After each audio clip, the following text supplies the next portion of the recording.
par exemple. Vous voyez, les entraînements. Tout ce qu'il fera tournera autour de sa profession. La vie d'un footballeur et celle d'un médecin diffèrent. Parce qu'un médecin se réveille, il pense à ses patients, il pense aux médicaments, il pense à l'hôpital. Mais un footballeur, lui, il se réveille, il pense à ses vareuses, il pense à son entraînement. Vous voyez, donc la profession détermine la vie. J'aimerais que nous puissions rester calmes pendant ce genre de temps, parce que moi j'aime bien qu'il y ait échange. Donc la profession que tu décides de faire détermine ce que tu seras et le mode de la vie que tu mèneras. D'accord? Et la deuxième des choses qui détermine la vie et notre devenir, c'est les choix. Regardez-moi très bien. Le choix du conjoint. Je ne l'évoquerai pas en profondeur. Si tu fais un très mauvais choix de la personne qui sera à côté de toi, voilà, aujourd'hui on dit mari, fiancé et tout, la mauvaise personne, si tu tombes entre les mains d'une mauvaise personne, tout ton avenir peut soit prendre de l'envol ou sombrer. J'en ai évoqué combien? 2. D'accord, le premier, j'ai dit profession. Deuxième, qui peut m'aider à choisir, à évoquer. Et la troisième, essaye d'imaginer quelque chose qui colle une personne à vie. La religion, voilà. Très bien, la religion. Le choix de la religion est très, très, très capital pour la vie d'une personne. Vous m'excuserez, quand je vous parle, des fois j'ai tendance à mettre mes mains dans mes poches. C'est un tic. Comment on dit quoi? C'est quoi? Un tic. Pardon? Un tic. Mais qui a dit une? C'est que non, moi j'ai dit un tic. Quelqu'un a dit une tic.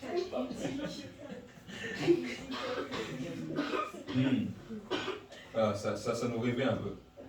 Voilà, c'est un tic que j'ai, mais c'est pas correct quand vous parlez devant les gens de faire ça. Moi, j'étais tellement quelqu'un d'introverti et tout, j'avais peur d'affronter la foule, de parler devant les gens. Et voilà, j'avais toujours tendance à me récoquiller avec ces gestes-là. Et quelquefois, j'ai rongé mes ongles. Et ronger les ongles, le Seigneur met petit à petit, je ne le fais plus. Mais voilà, ça reste quand même ça. Mais c'est pas correct de le faire quand vous êtes devant les gens, d'accord? Mais vous m'excuserez, d'accord? Donc, le choix de la profession, le choix du conjoint et le choix de la religion.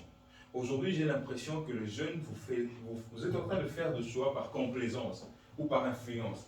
On ne choisit pas une religion parce que les gens t'influencent. Aujourd'hui, la religion musulmane est en train de prendre aussi de l'ampleur.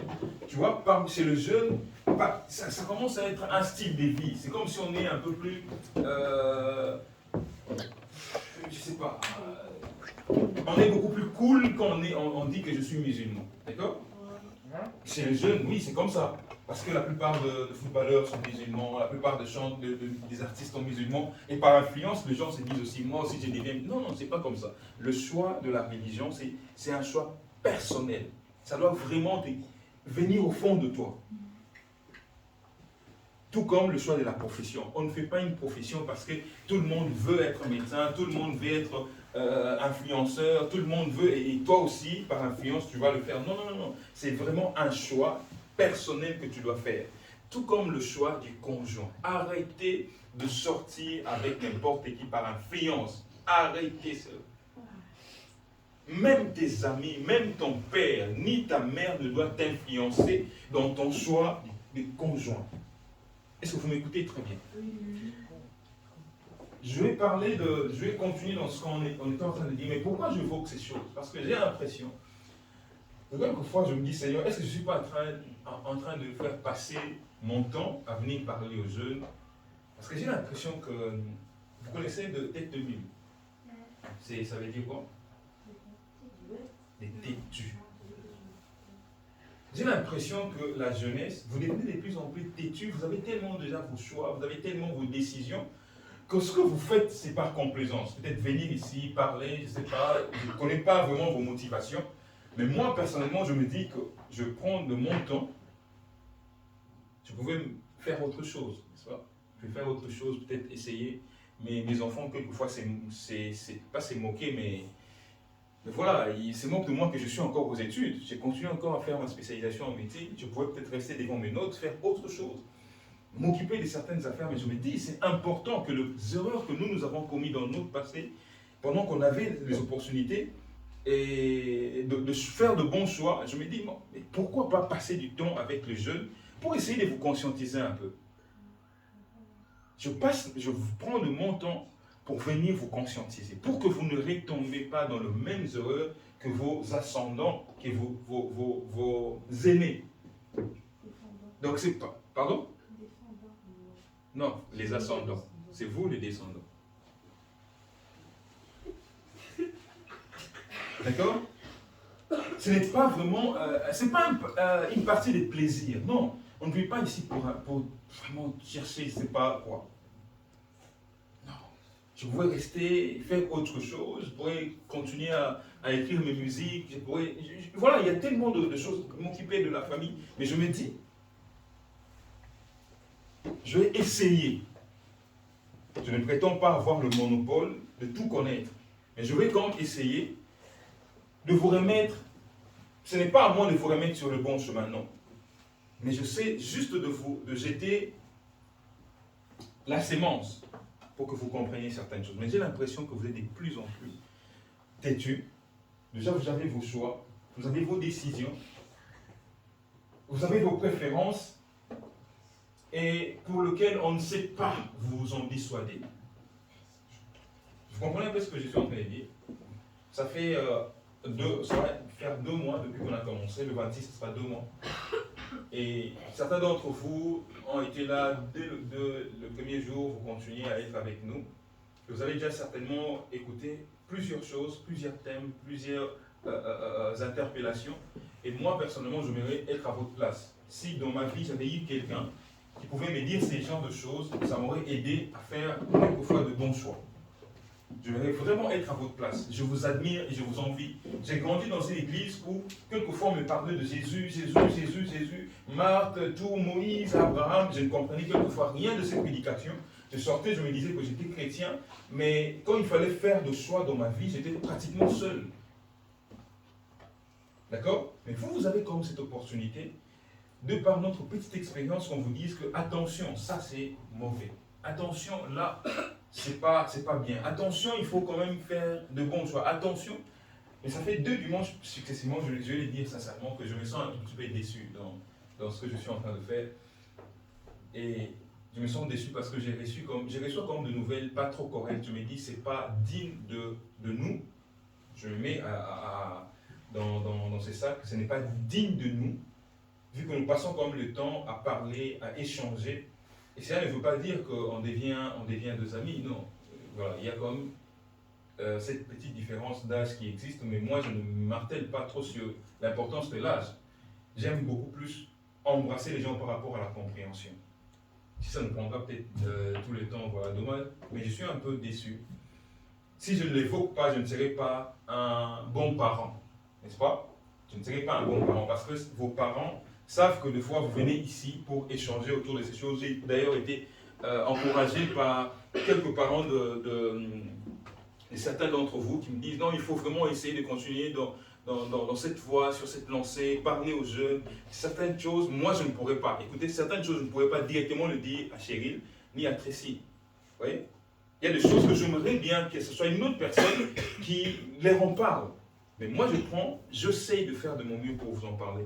Et sincèrement, je crois que vous pouvez déjà vous imaginer dans quoi je suis en train de naviguer. Et s'il vous plaît, revenez à la bonne raison. Amen. Amen. Revenez à la bonne raison. Vous n'êtes pas obligé d'agir ni d'être comme tous les jeunes. Non. Je vous enseigne, en tout cas, je passe mon temps pour que vous puissiez faire la différence.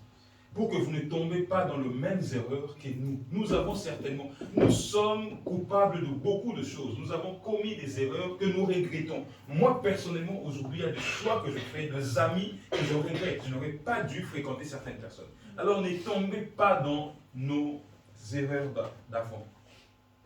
On n'est pas plus intelligent parce qu'on a réagi, une personne t'a insulté, vous faites des groupes, vous faites... Non, les gens... Marlon a eu... J'ai parlé à Marlon quand le garçon de Liège vous avait avait insulté le noir. Marlon, tu n'es pas le seul noir qui existe sur Terre. Est-ce que vous comprenez un peu ça? Ce n'est pas à toi de commencer à relever la tête. Et en plus, les combats qui se mènent, il y a des combats qui doivent se mener en dehors de la violence. Non, écoutez, même si vous quittez Namur pour aller à Liège, vous les défoncez, vous les défoncez correctement, ça aurait changé à quoi? À la lutte que mène le noir depuis des siècles de siècles. Justement, notre race est reconnue pour la violence. Mais quand il faut être là dans des grandes décisions, on n'est pas là. Moi, mon envie, c'est que Marlon, tu vas faire les études. Je te parle, je m'adresse à toi parce que c'est à toi que tu te rappelles que je t'ai fait un message. Je t'ai dit, voilà, il faut le laisser dans sa violence et tout. Mais j'aimerais que Marlon, demain ou après-demain, tu deviennes ministre de l'Éducation. N'est-ce pas que tu pourras changer les choses? Là, ce sera un bon combat. N'est-ce pas? Mais aller défoncer quelqu'un parce qu'il t'a insulté de sale noir, ça change quoi? Je sais comment ça fait mal. Hein? Ça fait très mal. Ça fait très mal. Mais je ne mérite pas que les gens m'identifient à ma race, mais par rapport à mes capacités. Vous comprenez un peu? Il y a des noirs aujourd'hui. Qui ne connaît pas Obama? Vous qui êtes parti à Liège, qui vous connaît? On ne parle même pas de vous. Mais qui connaît Obama? Tout le monde les connaît. Parce qu'il a occupé une position de décision, n'est-ce pas? Arrêtez de faire des choses pendant que vous êtes jeunes qui vont entacher votre avenir. Déjà pour ça, j'ai été très, très, très déçu. Très déçu que ça vienne de gens, de jeunes avec qui on échange, que vous retrouvez dans ces genres de choses. Et je m'aimerais vraiment sincèrement, en tant que père ou parent, j'ai été blessé. Je vois que vos parents aussi, et ne vous retrouvez plus dans ces genres de choses-là. Il y a une autre façon de mener le combat. Et je pense que les combats, en plus, un homme, ça ne se qualifie pas ou ça ne se distingue pas à travers le muscle. Ça, je vous l'ai déjà dit. Ce n'est pas parce que tu es muscleux que tu es un homme, non. Un homme, c'est d'abord son cerveau, sa façon de réfléchir. Parce que je vois les jeunes aujourd'hui, vous êtes basic fit, sport et tout, bien musclé, mais à l'intérieur, vous n'avez rien du tout. Je vois de jeunes garçons qui se chamaillent avec des filles comme des gonzesses. Mais ça ne se passe pas comme ça. Moi aussi, vous comprenez ce que j'ai dit? Quel genre d'homme vous êtes? Moi, on m'a appris dès les bas âges qu'un homme ne se met pas devant une femme, un homme ne frappe pas une femme. Ça, c'est déjà quelque chose que ma mère a essayé de m'inculquer depuis mon jeune âge. Non, bon, laissez s'il vous plaît. Un homme ne frappe pas une femme. Ça, c'est la règle d'or. Le quelques fois où j'ai fait cette bêtise de ma vie, je l'ai vraiment regretté. Jusqu'à aujourd'hui, je ne me les pardonne pas. Et à mes sœurs, j'entendais comment on dit, une femme n'élève pas la voix n'importe comment devant un homme. Non. Il y a des choses que vous devez éviter. Apprenez déjà le respect aujourd'hui. Sinon, vous allez vous faire bastonner vous serez des femmes battues. Vous vous prenez pour des caïds ou quoi? Non. Non, mais on rigole pas. Je ne dis pas pour rigoler, franchement. Rigolez si vous voulez, mais non. C'est l'attitude des filles qui attire les hommes à devenir violents. Ça, vous le savez. C'est l'attitude. Généralement, c'est l'attitude des filles qui attire les hommes à devenir violents. Une fille qui reconnaît, écoutez, un homme, ça reste, un garçon, ça reste un garçon. Tu peux avoir beau fait les sports et tout, s'il veut te cogner, il va te cogner. Imaginez, vous allez rentrer chez vous avec un œil, je ne sais pas comment on dit. Imaginez comment est-ce que vous allez faire mal à vos parents. Vous vous retrouvez à la gare, on va la laisser battre, on va aller. Mais c'est quoi cette jeunesse-là? C'est révolu, toutes ces choses. Pendant que vous êtes dans ça, les vrais jeunes sont en train d'étudier, sont en train de se cultiver pour vous dominer demain. D'accord, on dit. Moi, tu peux m'insulter du matin. Manon, excuse-moi. Manon. Moi, tu peux m'insulter. Tu peux commencer le matin jusqu'au soir. Mais si ça ne m'intéresse. J'ai même été étonné, je vois Tracy qui sort là. Je fais. Tu vois, elle est où? Quelquefois, apprenez. Non. C'est vrai, ça doit vous faire rire.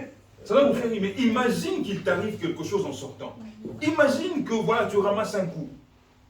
Dans quel état tu vas mettre tes parents?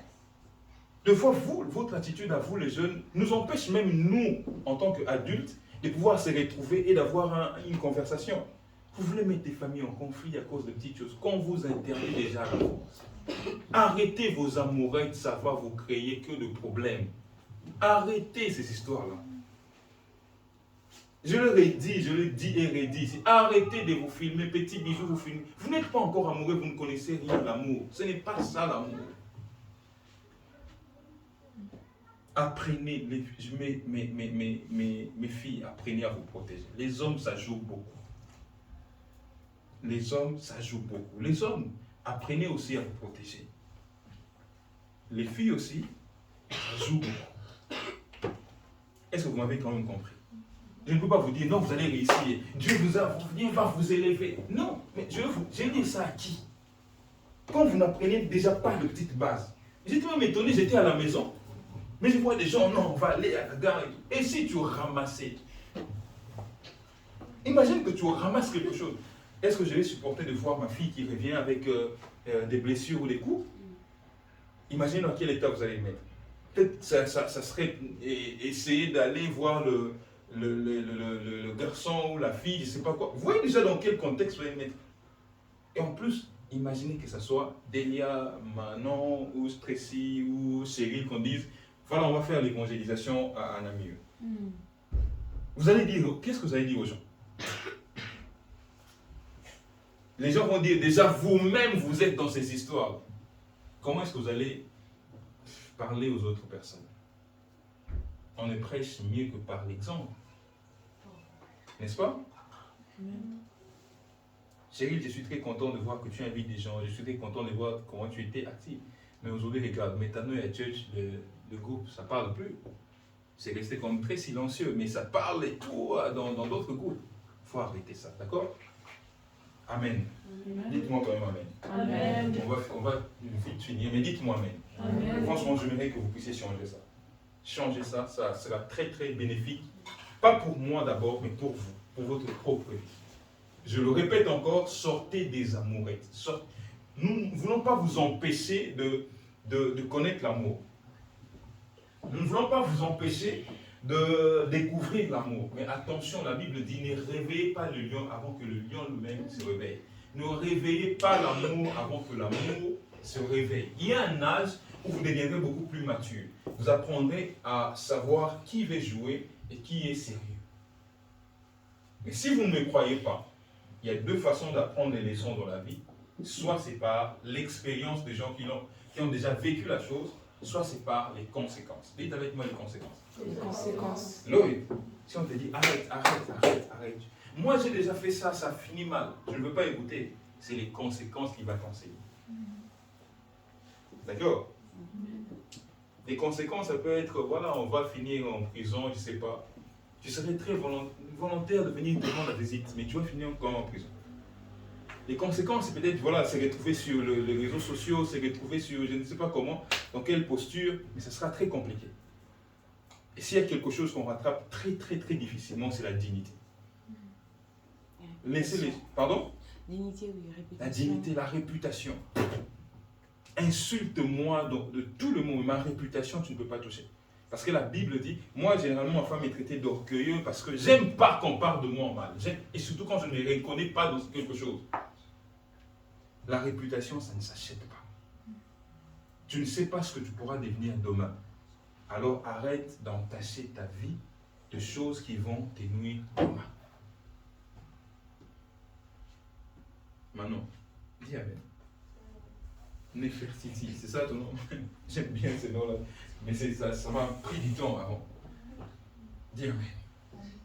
Amen, Delia. Tu comprends ce que j'ai dit? Adama, tu comprends? Cheryl. Dis Amen. Dan, Amen. Vous comprenez ce que je suis en train de dire? Donc arrêtez de mettre vos parents, votre famille dans de mauvaises postures. Vous ne savez toujours pas ce qui peut se passer. Pour revenir à ce que vous avez, les garçons avaient fait, quitter ici et tout. Et il y a des gens qui sont morts. La plupart des personnes ici, allez lire et tout, pour de petites disputes et tout. Tu ramasses quelque chose, tu t'es fait planter. Écoute, il y a des gens à qui on ne peut plus faire raisonner. Lui, te faire du mal sera peut-être pour lui un signe de gloire. Vous voyez un peu? Donc arrêtez, sortez dans ces histoires-là. Ça ne va pas vous aider. Ça ne va vraiment pas vous aider. Une personne peut t'insulter, tu écoutes, tu passes ton chemin. N'alimentez pas des débats inutiles sur les réseaux sociaux, n'alimentez pas ces choses-là. Et il y a un adage que j'aime bien, on dit, le chien aboie et la caravane passe. Donc si vous avez fait déjà des erreurs, oui, ces erreurs-là, assumez-les. D'accord? Vous les assumez. C'était ma vie, c'était mon passé, mais maintenant je décide de vivre différemment. Ça sera quand même une bonne chose. Est-ce qu'on peut acclamer les Seigneurs?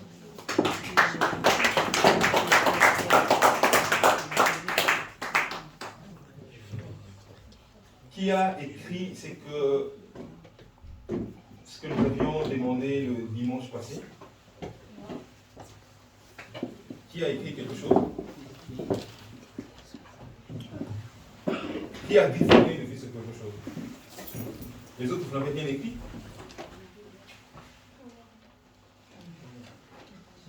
Moi j'ai écrit. Oui. Manifestez-vous comme un fait comme ça.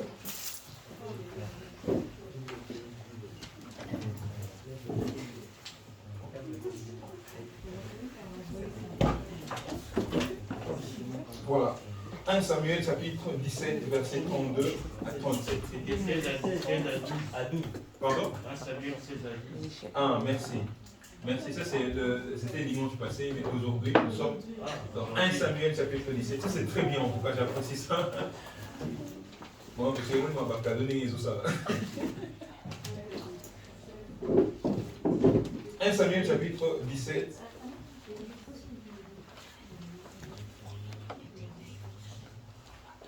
« 17, 32 à 37.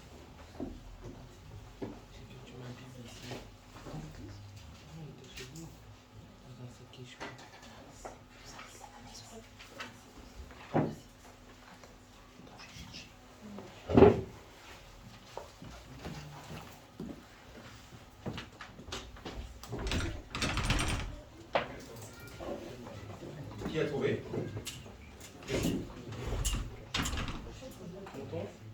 Oui. Pourquoi mais tu peux te servir? 1 Samuel 17. «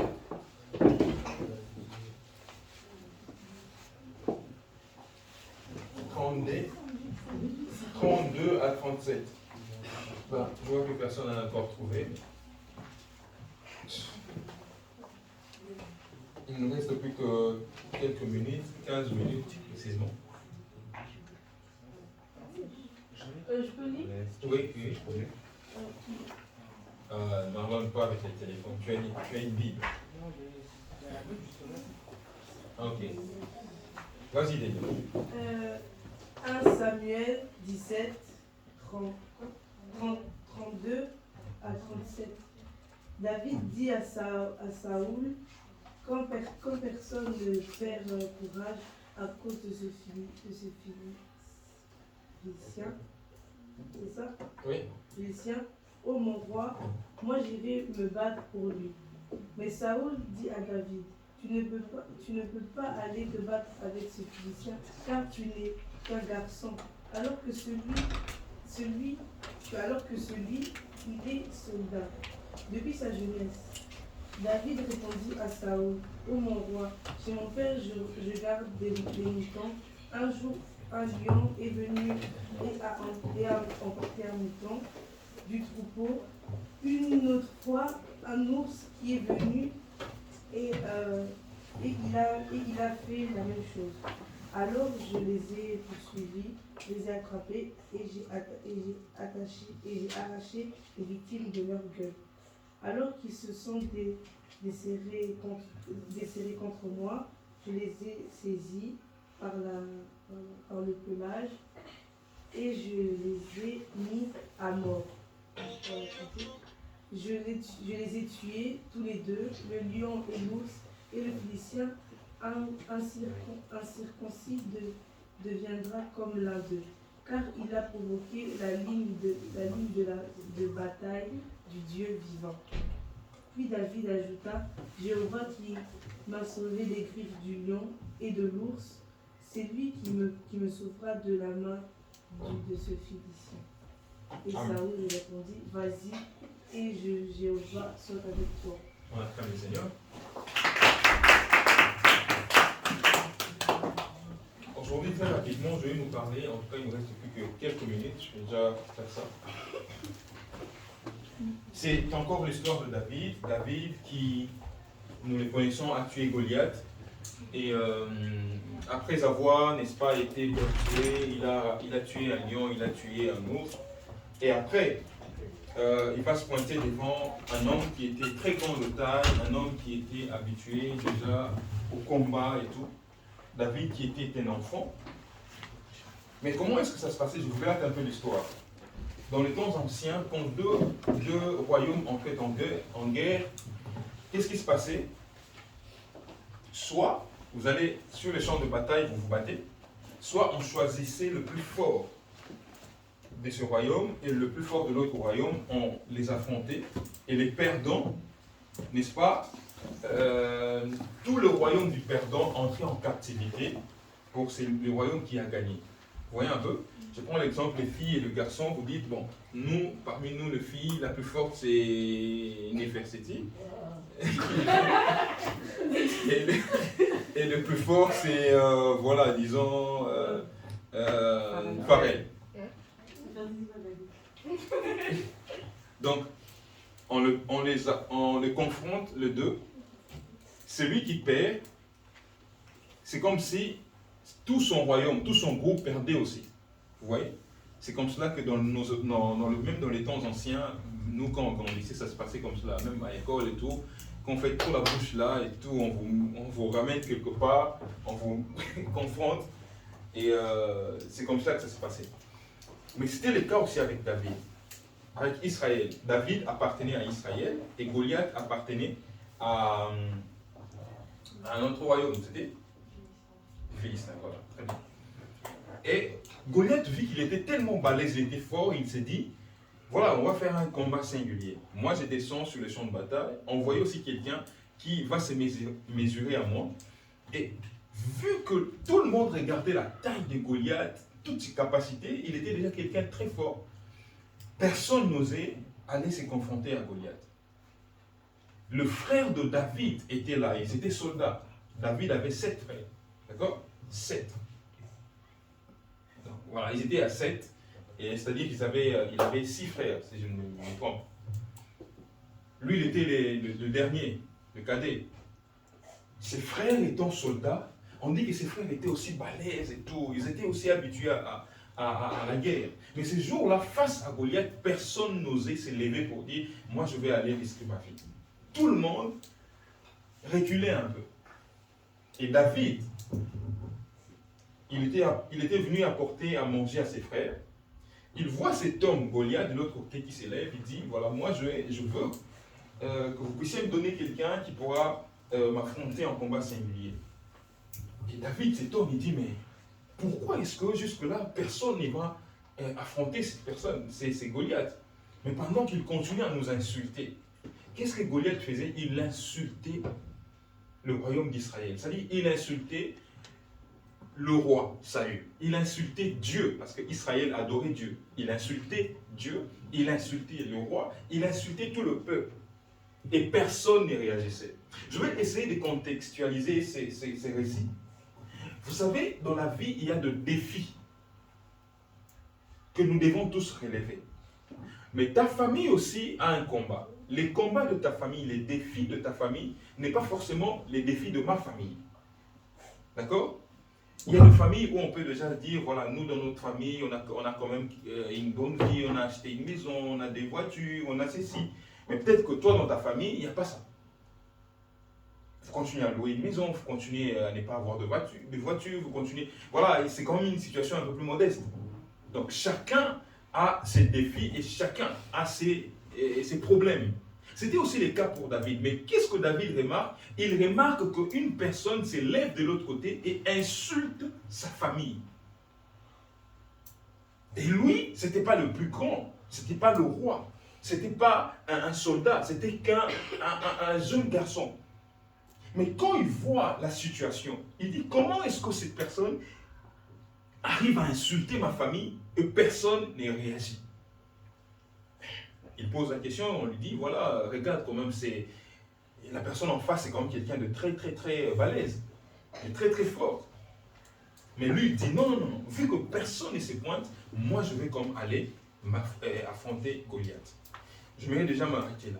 Je prends l'exemple de David, il était petit, il était jeune.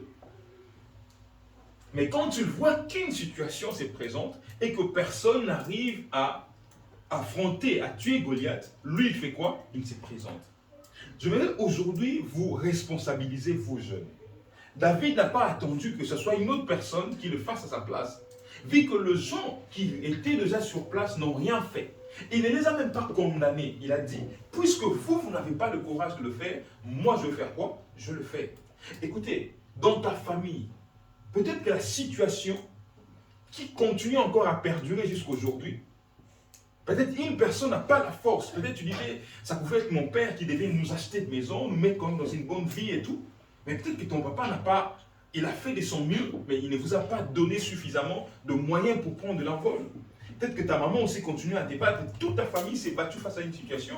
Vous continuez quand même à rester dans l'ombre. Vous continuez à avoir des défis, des choses qui vous font encore mal aujourd'hui. Quand tu rentres chez toi, j'ai déjà entendu les jeunes qui disent « Mais nous, notre maison, ça ne me plaît pas, ma chambre et tout, j'aimerais avoir une plus grosse maison, j'aimerais avoir... » N'est-ce pas? C'est comme cela que David s'est retrouvé dans cette situation. Il manquait encore de choses. Il aurait bien voulu avoir une personne qui soit prête à sauver l'honneur de la famille, du royaume, mais il n'y avait personne. Vous comprenez, Dan? Il y a des choses qui ne devront changer dans ta famille que si toi tu te responsabilises. Le problème avec le jeune d'aujourd'hui, c'est que vous ne vous responsabilisez pas. Vous avez toujours tendance à responsabiliser les autres. Vous avez toujours tendance à penser que ce sera une autre personne qui viendra pour vous sauver de cette situation. Vous pensez toujours que c'est papa qui doit faire, c'est maman qui doit faire, c'est les grands frères qui doivent faire, c'est la grande sœur, c'est les cousins ou la cousine. Non! Certains défis de la vie n'attendent que toi. Vous comprenez un peu cela? Certains défis de la vie attendent que ce soit toi. Paris, si ton père ne t'a pas acheté de maison ou ne t'a pas laissé un héritage énorme, peut-être que c'est toi qui dois faire sortir ta famille de l'ombre. Vous comprenez un peu cela? Arrêtez de critiquer le parent, arrêtez de critiquer les cousins, arrêtez de responsabiliser les autres. David n'a pas attendu que ce soit une autre personne. Il a vu que les autres avaient peur et lui il a dit, moi je le ferai. Et quand il s'est levé, les gens ont dit, mais toi tu es encore jeune. J'aimerais que vous puissiez vous responsabiliser jeune.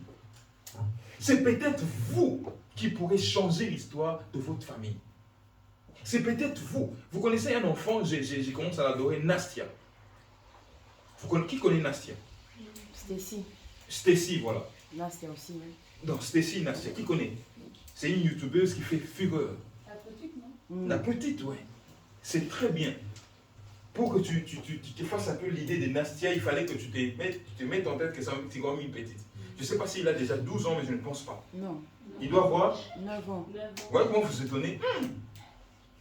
Mais vous imaginez que Nastia, papa de la Nastia, la petite dont on évoque ici, je crois qu'elle est déjà en train de nager dans ses premiers millions. Parce qu'elle met une vidéo sur YouTube. En quelques heures, elle a déjà de millions de vues. Mais pendant que vous connaissez, je vais l'évoquer quand même, vous allez, tu vas couper, Fally Ipupa, vous connaissez? Est-ce que vous pensez que Fally Ipupa, avec son âge, avec sa beauté, avec toutes ses danses, avec toute sa belle voix, dépasse Nastia?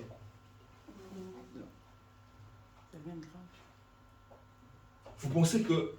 Je vais vous citer des gens que vous connaissez. Voilà, qui d'autre? Ils sont tellement nombreux. Qui sont là, beaux et tout. Ils veulent toujours faire genre. Mais la petite Nastia n'a pas attendu que ce soit son père. Et même son père commence à travailler dans l'entreprise de la fille.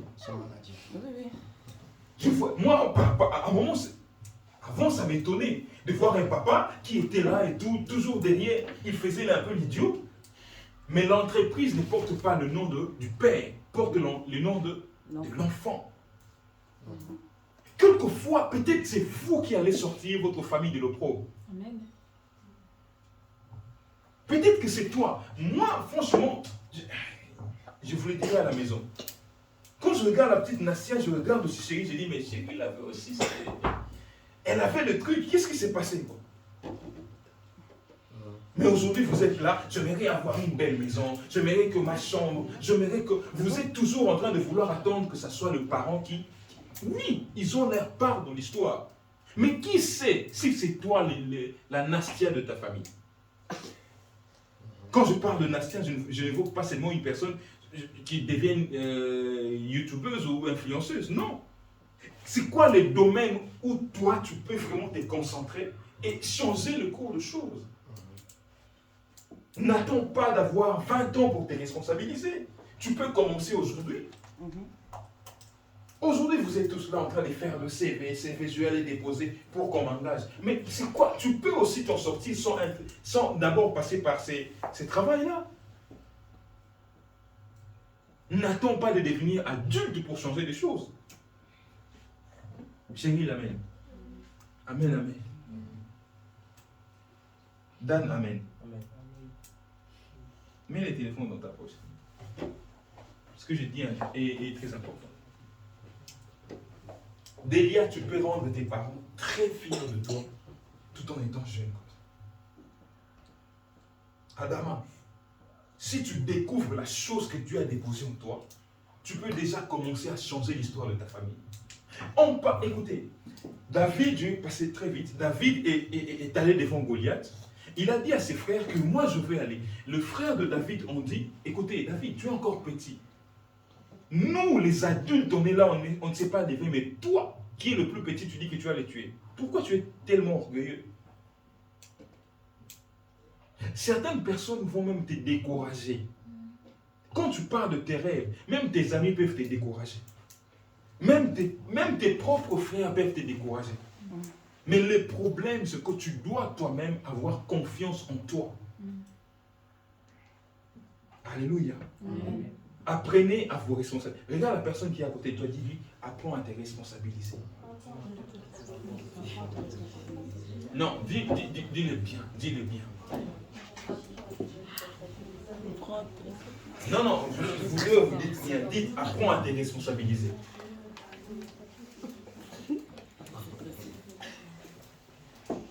Il est très important. David n'a pas attendu. Quand l'occasion s'est présentée, il a pris les responsabilités. Pour devenir responsable, ça n'équivaut pas à l'âge. Pour devenir responsable, pour apprendre à se battre, pour avoir la culture de la bataille, il ne faut pas seulement que tu deviennes grand. Non. Tout petit, tu peux déjà commencer à changer ta façon de voir les choses. Est-ce que quelqu'un me comprend? Dis avec moi que je serai comme David. Je serai comme David. Dis avec moi que je serai comme David. Je serai comme David. J'aime ces gens d'enfants qui regardent papa, il dit, papa, je vois tous les sacrifices que tu fais pour nous, mais un jour, je te les rendrai au sentier. J'aimerais avoir autour de moi ces jeunes qui disent, non, je vois comment ma mère se bat pour moi, je vois comment mes parents se battent pour moi, je vois le sacrifice qu'ils font. Qu'est-ce que moi je dois faire pour pouvoir un jour le rendre fier? Vous comprenez un peu cela? Vous n'êtes que là à râler. Tout le jour, c'est râler. Râler, maman n'a pas fait. Papa n'a pas fait. Pendant qu'ils se battent nuit et jour pour votre bonheur. Oui, même si les parents ne font pas grande chose, oui, je comprends. Il y a des enfants comme ça. Mais toi, qu'est-ce que tu es capable de faire? Tu attends quoi pour commencer à te responsabiliser? Déjà, face à tes études, responsabilise-toi. Par rapport à ta vie, responsabilise-toi. Aujourd'hui, il y a des enfants, il y a des jeunes. Vous n'êtes plus vraiment des enfants. Je dirais enfants entre guillemets. Vous commencez déjà. Voilà, on va très vite finir parce que le frère Dan a déjà. Voilà, tu es comme moi maintenant. Hein. Ah oui. Tu es maintenant comme moi. La société te reconnaît comme moi. 18. Tu comprends un peu? Donc toi et moi sur le champ de bataille, on est pareil. Et déjà biologiquement, à 15 ans, un homme peut rendre une femme enceinte. Même avant, hein, non? Même bien avant. Oui. Et aujourd'hui, même le fille, vous pouvez déjà à 12 ans, 13 ans, attention, 12 ans, 13 ans, tu peux déjà tomber enceinte. Qui a dit ça? Pause. Franchement. Non, réalisez comme on est. Je vous ai dit, c'est pas un club de Jamel, c'est pas Jamel Comedy Club, non. Vous comprenez un peu? Devenez responsable de votre vie. Ne laissez pas les gens vous embarquer dans n'importe quoi. Devenez responsable. Posez des actes responsables. Faites pas des choses comme comme Karklen ou Kensi. Karklen, il est là. Vous n'êtes que là à râler. Votre propre vie, vous ne voulez même pas le prendre entre vos mains. Vous ne voulez même pas décider de votre devenir. David, qui était jeune, il s'est dit, non, moi, là où les adultes n'ont pas pu faire quelque chose, moi, je vais comme essayer. Vous comprenez un peu? Cette société aujourd'hui, vous le rappelle encore, demande plus de jeunes. Le jeune, vous avez encore le talent de pouvoir réussir, ou le vieux n'ont pas réussi. Il y a certaines études que moi, à mon âge, je ne peux plus faire. Je ne peux plus. Déjà dépassé 30 ans, il y a des crédits que tu ne peux plus avoir. Ça, vous le savez. Mais toi, tu continues encore. Moi, j'aimerais avoir une belle maison. Tu te plains encore de la chambre que tu as. Moi, j'aimerais avoir une belle voiture. Moi, c'est Range Rover. Range Rover, en faisant quoi? Vous pensez que ça tombe du ciel? Que nous tous, on n'avait pas de rêve comme vous? Vous pensez qu'on n'aurait pas voulu nous acheter des châteaux? Vous pensez que c'est ça? Vous pensez quand vous regardez les personnes qui ont déjà grandi, qui fondent de famille, vous pensez que tous ils ont échoué parce qu'ils n'étaient pas ambitieux? Non.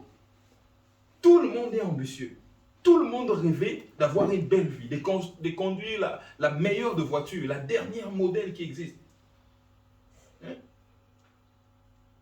On était tous ambitieux comme vous.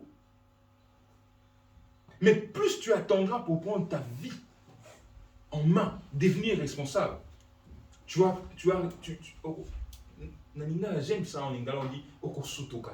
Tu vas te réveiller, tu as 30 ans, tu as 40 ans et tu n'as rien fait de ta vie. Vous comprenez un peu cela? David a passé un temps en train d'être berger dans la forêt, mais le jour où il a vu les opportunités se présenter devant lui, il est sorti, il a embrassé la chose. Vous comprenez un peu ça?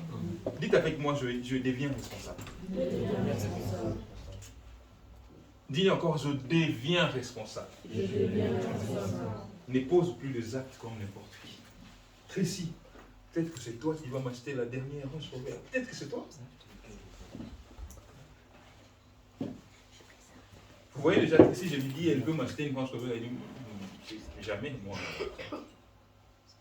Toi, tu attends que ce soit moi qui vienne t'acheter. Non. Écoutez, dans la vie, ce n'est pas seulement aux parents de donner aux enfants. Ça, je vais vous le dire. D'accord, Manon? Ce n'est pas seulement aux parents de donner quelque chose aux enfants. Vous avez aussi la possibilité de redonner quelque chose aux parents. Je vous donne encore l'exemple de Nastia. Si vous ne le connaissez pas, allez taper Stacy. Vous voyez comment son père est en train de dandiner dans des vidéos pour l'entreprise de sa fille. Parce qu'il sait, le papa sait, il n'a plus besoin d'aller faire j'ai l'honneur de venir auprès de votre auguste personnalité, chercher un emploi. Non. Son employeur, c'est maintenant sa fille. Vous comprenez un peu cela? Tu peux aussi faire la même chose. Tu peux aussi rendre tes parents fiers aujourd'hui. Décide aujourd'hui. Quand tu rentres chez toi, regarde la vie que tes parents t'ont offert. C'est ce qu'ils sont capables de te donner. Va voir ta garde-robe. Regarde ce qu'il y a à l'intérieur. C'est ce que tes parents sont capables de te donner. Vois la petite voiture qui te conduit à l'école, qui fait tes décos. C'est ce que tes parents sont à même de faire. Mais pose-toi la question, toi tu es capable de faire quoi? Vous êtes ici, j'ai clôture ici parce qu'on finit. Vous êtes ici à vous plaindre de la vie que vous avez. J'aimerais vous étonner. Si vous ne prenez pas votre vie au sérieux, certains risqueront même de faire pire que leurs parents. D'accord? Vous comprenez ce que je dis? Tu vois la petite voiture de ton père, de ton oncle là, que tu te moques tout le temps. Toi, tu penses que voilà, toi, tu conduiras la plus grosse voiture, tu seras en léger. Tu vas aller en France, tu vas avoir de maison. Peut-être que tu n'auras rien, tu vas finir piéton en train de prendre le bus. Ça, je vous l'ai dit. Certains, vous finirez dans des bicoques et tout, rien du tout. Moi, tu comprends un peu ce que j'ai dit? Certains enfants pensent qu'ils vont toujours faire plus que papa, plus que maman. Mais à l'allure où vous faites les choses, certains vont finir très mal. Parce que je vois de jeunes qui ne sont pas responsables du tout. Tout le jour, quand je me réveille, quand je vois que je pars encore à l'université, je dis, Seigneur, si seulement je pouvais faire tout ça bien avant.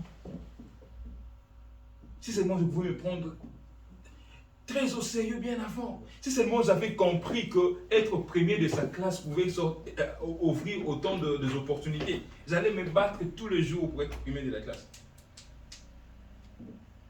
Vous comprenez un peu cela?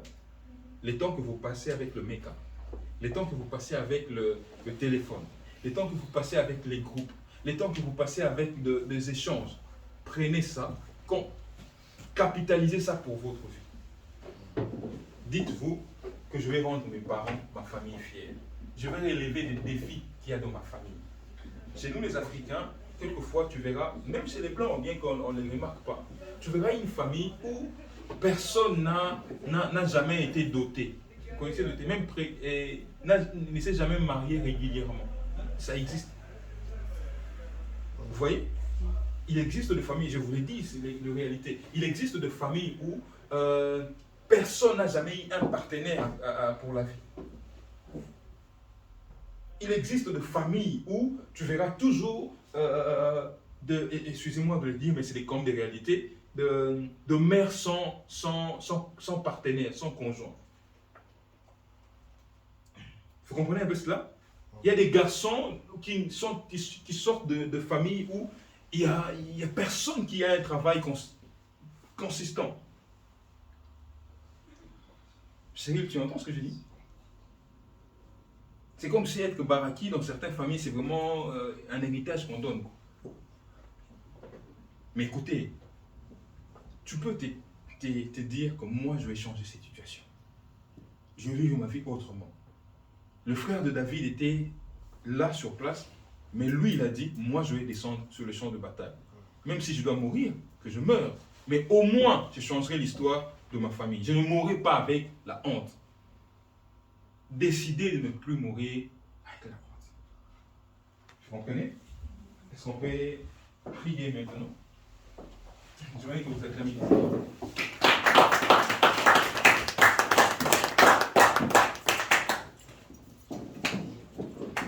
Dis à la personne qui est à côté de toi, ne meurs pas avec cette honte. Ne vis pas tête baissée. Ne vis pas tête baissée. Ne vis pas tête baissée. Ne vis pas tête baissée. Dans 10 ans, dans 20 ans, vous allez vous croiser encore. Je ne sais pas dans... Oui, dis-lui, on va se croiser dans 10 ans. Chérie, dis à Pauline, dans 10 ans, on va se croiser. Non, dites-le bien. Précis, regarde. Dis-lui qu'on va se croiser dans 10 ans. On va se croiser dans 10 ans. On sera toujours ensemble dans 10 ans. Oui, hein. Pasteur Adrien, on va se croiser dans 10 ans. On va se croiser dans 10 ans. Djibril, tu vas voir Malon dans 10 ans. Mais Est-ce que tu ne seras pas tête baissée, t'es sûr? Je sais pas. On verra. On verra. Tu peux décider de son destin. Chérie, quand les gens vont te voir dans 10 ans, est-ce que ce sera toujours la série Lisa qui a fait danser les gens et tout? Ou tu commenceras à fuir, à fuir quand on ne te reconnaisse pas? Est-ce que tu seras fier de ta vie dans 10 ans, dans 20 ans? Est-ce que tu seras fier de ce que tu seras devenu? Thérèse, dans 10 ans, tu seras fier de ce que tu serais devenu? Je ne veux pas que vous soyez ces genres de jeunes que je vois, de mamans, qui sont en train de pousser enfants à gauche, enfants à droite et tout, qui n'a pas de situation. Non. Dites-vous, jeune fille, vous pouvez faire la différence. Jeune garçon, vous pouvez faire la différence. Vous pouvez être un entrepreneur, ça commence à votre âge. Vous pouvez commencer à entreprendre des choses. Vous pouvez déjà commencer à travailler à votre âge. Dan, tu es pareil que moi maintenant. Oui, tu es majeur. Aujourd'hui, erreur, c'est maintenant la prison. C'est plus prison pour mineurs, non. Maintenant, c'est la tôle, frère, c'est la tôle. Tracy, dans 10 ans, tu seras fier de ce que tu serais devenu. Est-ce que tu seras toujours cette fille avec cette bouche-là? Pauline, qu'est-ce que tu deviendras dans 10 ans? Dans 20 ans? Adama, qu'est-ce que tu seras devenu? Tu serais devenu dans 10 ans. Quand je vais te voir, est-ce que j'ai dit, oh Adama, que Dieu soit béni de ce que tu es devenu? Ou je sais, oh, Yako. Yako veut dire pitié. Quand les gens vont te voir dans 10 ans, est-ce qu'ils ne vont pas dire, Seigneur, regarde ce garçon, comment il a gâché sa vie? Écoutez-moi, c'est moi qui parle. Est-ce que dans 10 ans, toi, tu finiras pas en prison, toi? Jeune fille, la façon dont vous jouez avec les amourettes, dans 10 ans, tu es sûr que tu n'auras pas déjà 4 ou 5 enfants?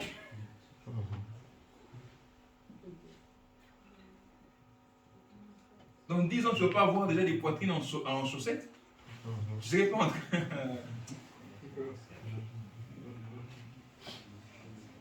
Je veux que tu pries, dis Seigneur, aide-moi. Aide-moi à ne pas mourir avec la honte. Aide-moi à sauver ma famille. À ne pas faire honte à ma famille, à ne pas faire honte à la société. Aide-moi, Seigneur. Je veux réussir ma vie. Si David est devenu roi parce qu'il a tué Goliath, je verrai moi aussi relever le défi de ma vie. Je voudrais que les gens qui me verront, si tu m'accordes la vie dans 10 ans, dans 20 ans, soient fiers, que je devienne un exemple pour des générations qui vont venir. Que les gens disent à leurs enfants, je voudrais que vous puissiez marcher comme Marlon a marché. Je voudrais que vous puissiez vivre comme Chérie l'a vécu. Je voudrais que vous puissiez vivre comme Thérèse. Je voudrais que tu prennes exemple sur Manon. Je voudrais que dans 10 ans, je devienne un modèle, un exemple pour les autres. Prie avec moi. Dis Seigneur, aide-moi. Aide-moi à ne pas mourir avec la honte.